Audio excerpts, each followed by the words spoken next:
Hello there and welcome to another Surrey Libraries craft. My name's Vicki and we're going to be making a fabric covered notebook.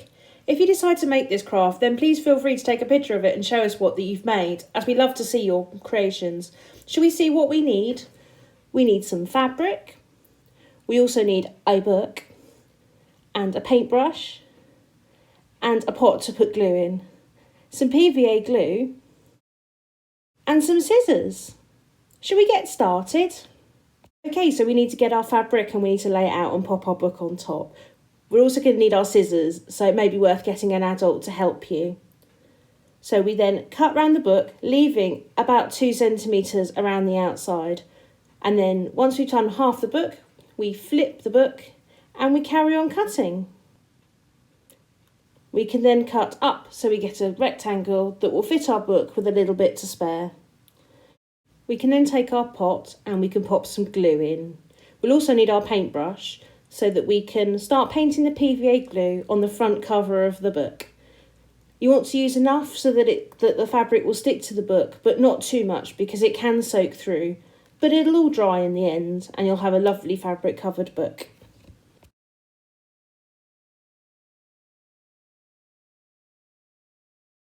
Okay, so once we spread our glue onto our book, we then place the book on the fabric, face down onto the wrong side of the fabric, so it's pretty side out. Then we press it down so that it sticks nicely. At this point, I then flip it over and then just make sure that my fabric is flat and there are no wrinkles. We then need to spread a little bit of glue on the spine of the book so that it sticks all the way round. Once we spread our glue, we then fold the fabric over and smooth it out so that it doesn't have any wrinkles on the spine. Okay, so we now need to spread some more glue. My book has an elastic tie that goes around the book, so I need to spread glue up until the plastic tie. If you don't have this, then you can literally just spread glue on the back and then fold your fabric over. So you now fold your fabric over and then I'm smoothing it down up until where the elastic is, making sure that it's very flat and there's no wrinkles. I then fold the bit of fabric down so that I can see as a guide where the elastic is, and then I just cut a slit in line with the elastic on the book. I can now spread some more glue just on the bottom so that I can stick the bottom tab over, and then I thread the middle bit through the elastic, lift it up and spread some more glue underneath so I can stick the middle bit down.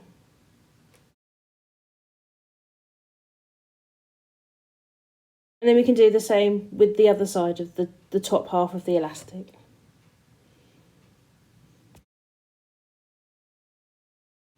Okay, so we now need to fold in our edges. So I make a diagonal cut on the corners. And I do the same with the other corner.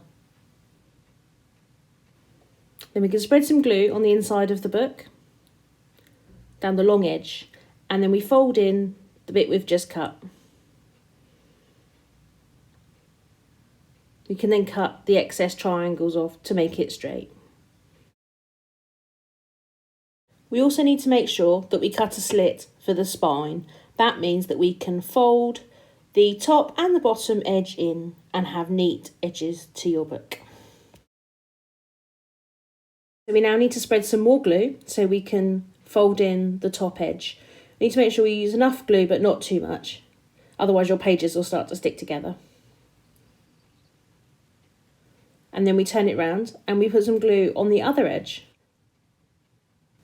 And we can then fold in that fabric, which will give you a nice neat edge to your notebook. Okay, so we've done one side, so now we need to flip it over and we need to do the same with the other edge. So we need to make a diagonal cut into each corner. And then we can now spread a little bit of glue on the long edge and then we can fold our piece of fabric in. And cut off those triangles. We want a nice straight edge to our book. And we also need to remember to cut the space for the spine. I'll show you what to do with the excess fabric in a minute. Okay, so now we need to spread some glue so that we can stick in our edges. So we put enough glue on there, but not too much, otherwise it'll soak through. And then we can fold our fabric over. We then need to do the same to the other side. So we'll spread some more glue and we will then fold in the fabric on that edge. And then we have two sides that both have nice, neat edges. So what we need to do is we need to now cut the spine. So I run my scissors along the spine and just cut off the excess fabric, making sure that you get it all. This can be tricky, so please get someone to help you. You need to make sure that you do both ends of the spine, but if there's a bookmark, then please don't cut this off. And there we have it. You've got a nice fabric covered book.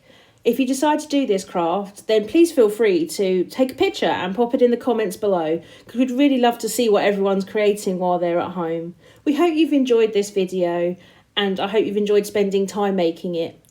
And we'll look forward to seeing you again for another craft soon. Bye!